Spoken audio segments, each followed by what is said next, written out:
सद्गुरुदेव जय पद शरणों श्रेयस रूप चरणों शरणों जय सद्गुरु। लज्जा, शर्म और हया ऐसा सुंदर गुण है, जहां है सुधार है, जीवन पवित्र होता चला जाता है। ये गुण लज्जा का। जो सच्चे साधक हैं वे अपने सद्गुरु से लजाते रहते हैं, उन्हें शर्म आती है और हमेशा कोशिश होती है कि जो काम अपने गुरु के सामने नहीं कर सकते उनके पीछे भी ना करें। तीसरा गुण है प्रेम का विश्वास। जिससे हम प्यार करते हैं उस पर हमें थोड़ा सा तो विश्वास जरूर होता है कि ये आए हैं, कम से कम इतना विश्वास तो जरूर लेकर आए कि हमारा समय खराब नहीं होगा, भगवत चर्चा होगी, कुछ ना कुछ फायदा ही होगा। अगर इतना विश्वास लेकर आए हैं तो जरूर फायदा होगा। ये विश्वास हमेशा अनुभव से होता है। अंधविश्वास बहुत खराब चीज है, गड्ढे में गिराने वाला है। अंधविश्वास कभी नहीं करना चाहिए। इसके माने ये नहीं कि हम अपने आप को इतना संकुचित कर लें कि सच्ची बात को भी न माने। अपनी बुद्धि को खुला रखिए और जिस बात को आत्मा माने उसे कबूल करिए, उस पर चलिए तो हमेशा लाभ होगा। धीरे धीरे हमारा विश्वास बढ़ता है, हम अभ्यास करते हैं, धीरे धीरे हमें अनुभव होते हैं, परमात्मा की ओर बढ़ते हैं, आत्मा का ज्ञान होता है, उसकी लीला देखते हैं। एक दिन ऐसा आता है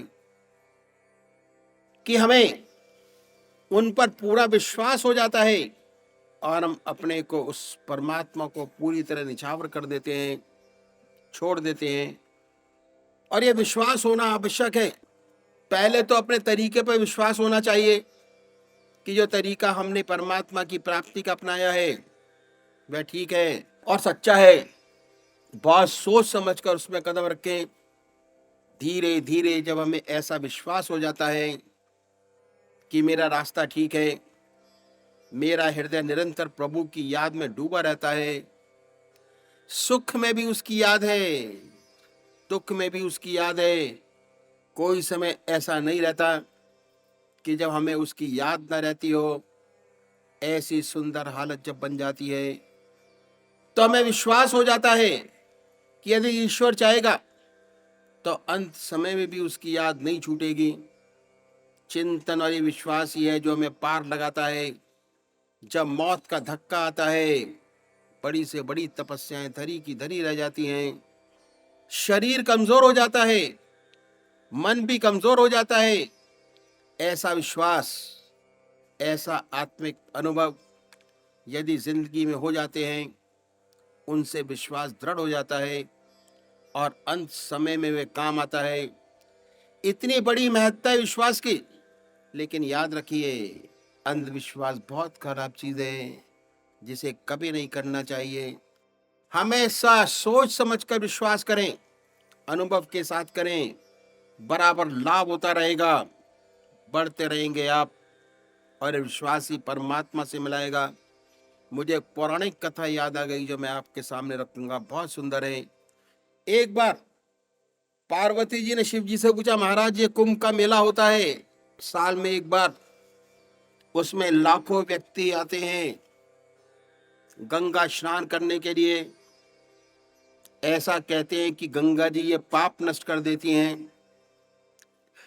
इतने व्यक्ति आते हैं, स्नान करते हैं, तो पाप नष्ट करने में उनको बड़ी दिक्कत आती होगी। गंगा जी की बड़ी दिक्कत होती है इन पाप को नष्ट करने में। लाखों व्यक्ति सारा बोझ पापों का छोड़ जाते हैं गंगा जी के अंदर। शिव जी बहुत मुस्कुराए और कहने लगे कि पार्वती जी ऐसी बात नहीं है, ये जो लोग पापों की गठरी जैसे अपने साथ सर पर लेके आते हैं वैसे ही वापस ले जाते हैं, तो फिर खामा खा आते हैं।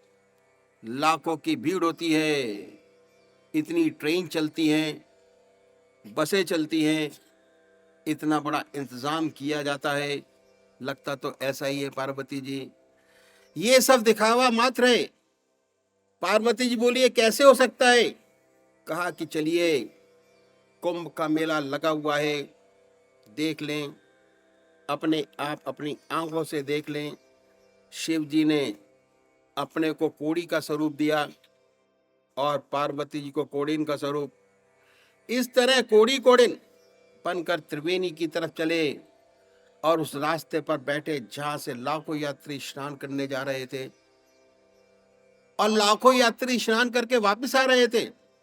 शिव जी महाराज ने वहां एक नारा लगाना शुरू किया और ये था कि मुझे एक महात्मा का वर मिला है कि कुंभ के मेले में अगर ऐसा कोई गंगा माई का भक्त जिसमें गंगा के स्नान करने के बाद सारे पाप नष्ट हो गए हों, यदि वे गंगा जल मेरे ऊपर छिड़क दे तो मेरी काया कंचन हो जाएगी, मैं स्वस्थ हो जाऊंगा। ऐसा वरदान मुझे किसी महात्मा ने दिया है। एक संत की वाणी है, उसकी वाणी कभी छूटी न हुई है, न हो सकती है। आप लोग स्नान करने जा रहे हैं, यदि कोई ऐसा व्यक्ति आए जिसके त्रिवेणी में स्नान करने के बाद सारे पाप नष्ट हो गए हों, जल लेता है और मेरे छींटा लगा दे। सुबह से शाम हो गई, एक भी ऐसा गंगा माई का भक्त न मिला कि जिसने हिम्मत की हो कि छींटा लगा दे, जिसे अपने ऊपर विश्वास हो कि गंगा माई में स्नान करने के बाद उसके पाप नष्ट हो गए हो। पार्वती ये तमाशा देखती रही। बड़ा विस्मय हुआ कि भगवान ठीक ही कह रहे थे। सायंकाल जब सूरज छिपने लगा, एक किसान आया, उसने गंगा जी में स्नान किया। पाप नाशनी माँ हर हर गंगे का उच्चारण कर पवित्र होकर बाहर निकला। कुछ लोगों को वहां खड़े देखा। शिव जी की घोषणा उसने भी सुनी कि अगर कोई ऐसा व्यक्ति छींटा लगा दे तो मेरा शरीर स्वस्थ हो जाएगा। वह कहने लगा कि त्रिवेणी में स्नान करने के बाद पाप तो रहता ही नहीं, इसमें तो कोई शुभा नहीं। तेरा शब्द झूठा हो सकता है लेकिन त्रिवेणी झूठी नहीं हो सकती। मैं अभी जल लाता हूं। छींटा लगाता हुआ दोबारा गया, इसी विश्वास के साथ कि पाप तो रहता ही नहीं, न था न है। उसका जीवन इतना पवित्र था और इतना सरल था।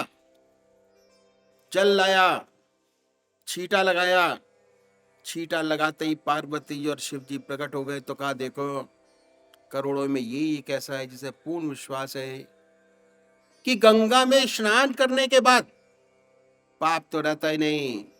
तो विश्वास ही आखिरी मंजिल है।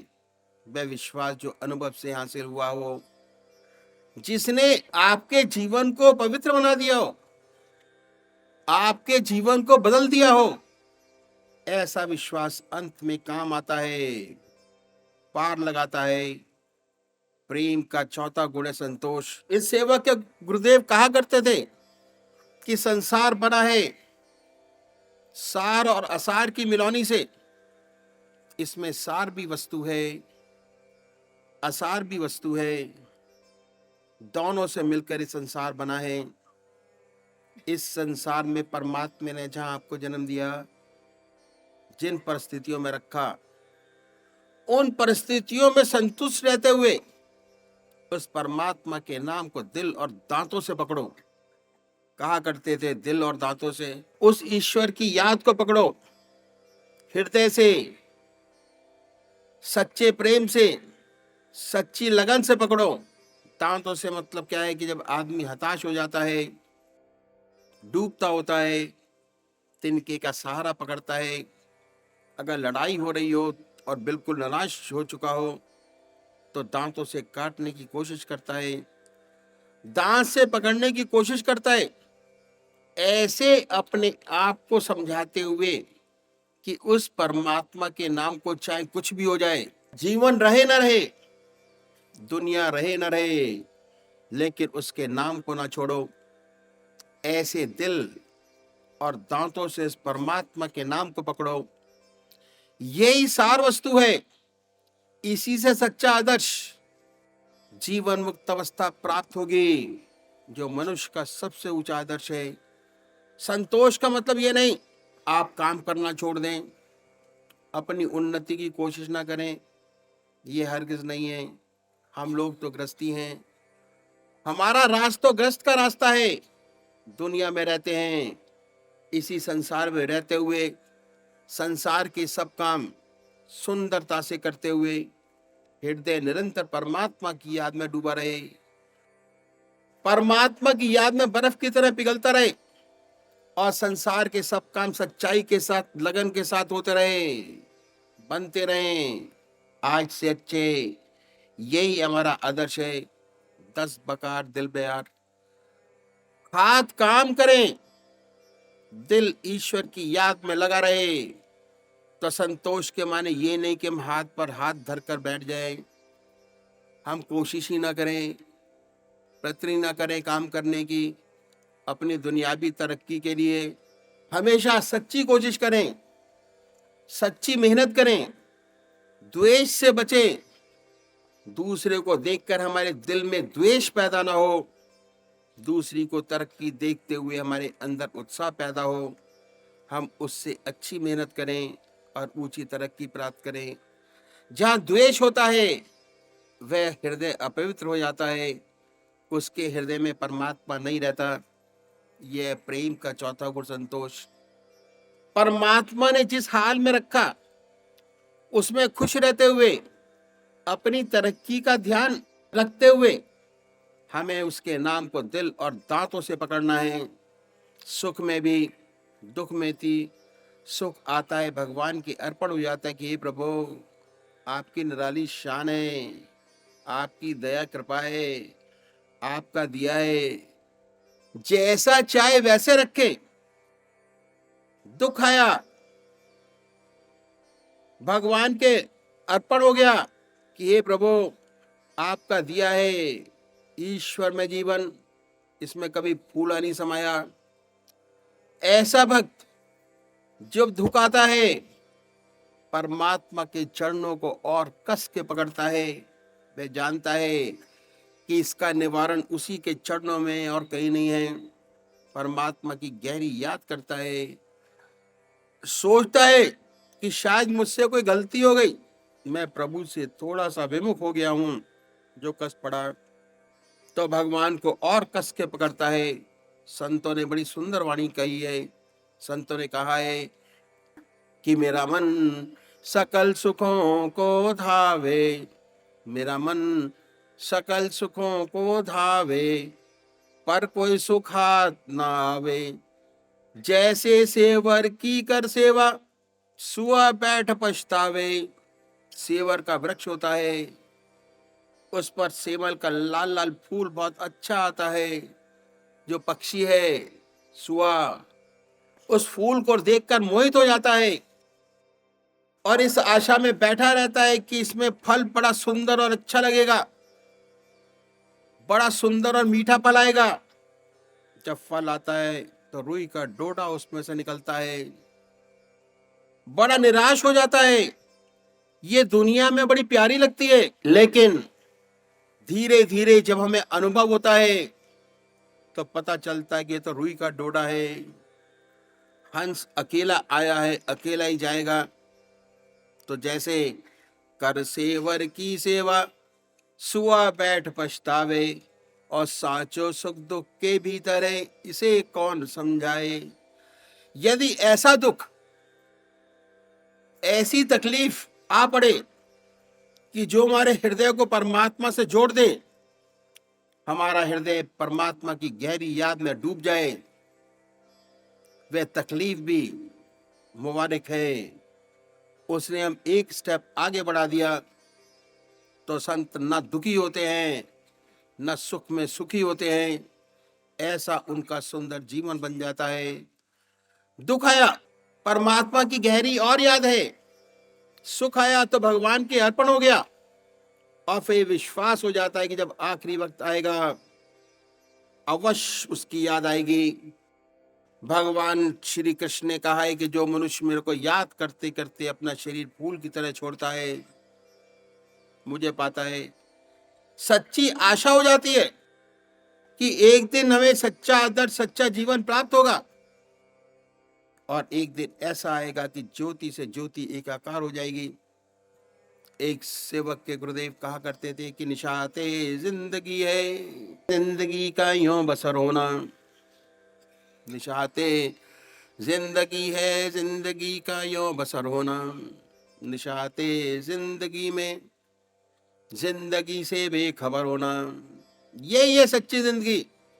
दुनिया के सारे वैभव आपके पास मौजूद है, लेकिन उसको कोई ज्ञान ही नहीं। सारे वैभवों में रहता हुआ इसका कोई ज्ञान नहीं, क्योंकि उसका हृदय तो अपने आत्मा के रस को चूसता रहता है। निरंतर इस ईश्वर की याद है, निरंतर ईश्वर की याद में लगा रहता है, उसी के आनंद में आनंद विभोर है। इसका उस पर कोई असर नहीं होता।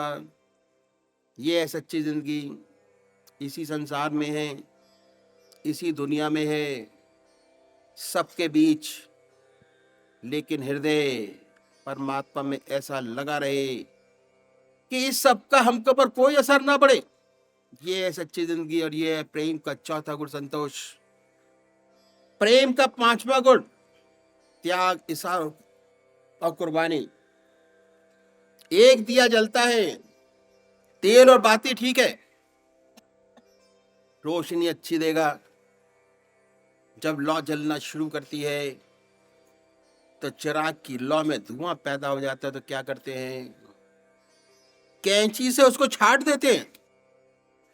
तेल दिए में और डाला, तेल जलने लगता है, फिर दिया रोशनी देने लगता है। परमात्मा की असीम दया कृपा से परमात्मा का प्रेम जागृत हो जाए आपके हृदय में, तो साधक को चाहिए कि त्याग की कैंची से उस लौ को सदैव प्रज्वलित करता रहे। ऐसा ना हो कि इसमें धुआं पैदा हो जाए। त्याग है शरीर का, त्याग है समय का, त्याग है धन का। ये सब त्याग हमें अपनी लौ को कायम रखने में मदद करते हैं। और सबसे ऊंचा त्याग है मन का, कि मन निरंतर उस परमात्मा की याद में लगा रहे, एक भी क्षण को इधर उधर ना जाए। सबसे ऊंचा त्याग है मन का।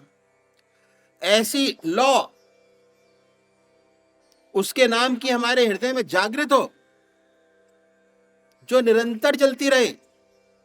और जब लौ निरंतर जलती रहती है, तब हमारे हृदय का अपना दीपक जल जाता है और चिरागों को जलाता है। एक चिराग से दूसरा चिराग जलता है। हमें ऐसा चिराग बनना है जिसमें परमात्मा की लौ हमेशा जलती रहे, ईश्वर की याद हमारे हृदय में निरंतर जलती रहे। खाते पीते सोते जागते बनती रहे, लौ निरंतर हमारे हृदय में प्रभु के नाम की जलती रहे।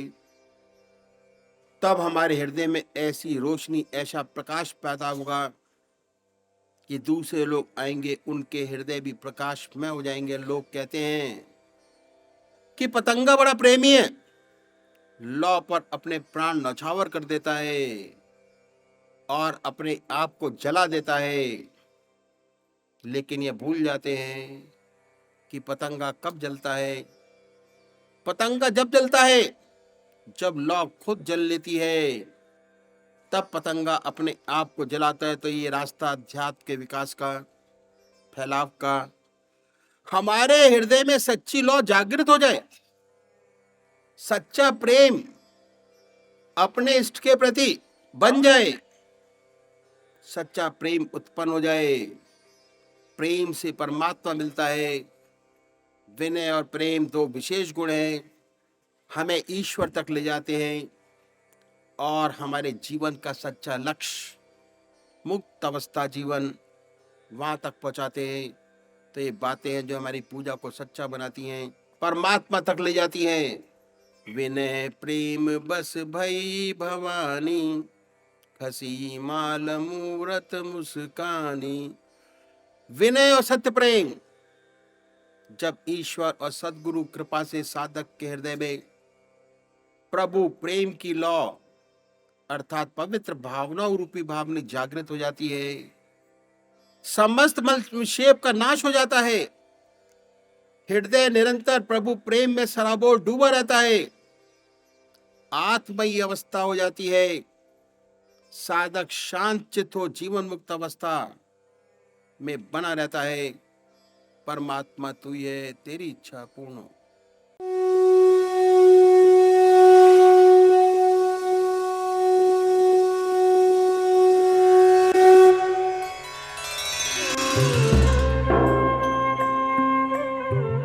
ध्यान योग के कार्यक्रम आनंद योग से निशुल्क जुड़ने के लिए संपर्क करें 9810239677।